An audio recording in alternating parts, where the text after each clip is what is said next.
এখানে মতাদর্শ থাকতেই পারে, সব মত যে আমাদের পক্ষে থাকবে ওই ধরনেরও কোনো কথা নেই।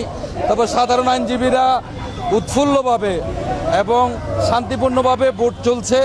ওনারা তলবি সভায়ও হেরেছে, বিজ্ঞ আদালতে গিয়েছিল, বিজ্ঞ আদালতে ওনাদের বিরুদ্ধে রায় হয়েছে এবং আজকের এই নির্বাচনের কোনো বাধা নেই, আইনগতভাবেও কোনো বাধা নেই এবং সাধারণ আইনজীবীরাও আপনার নির্বাচন চাচ্ছে এবং সন্তোষ প্রকাশ করে স্বতঃস্ফূর্তভাবে শান্তিপূর্ণভাবে আপনার নির্বাচন অংশগ্রহণ করেছে। আর আপনারা দেখছেন কিছু গুটি কয়েক সর্বসাকুল্যে 15 জন হবে যে নির্বাচন চাচ্ছে না।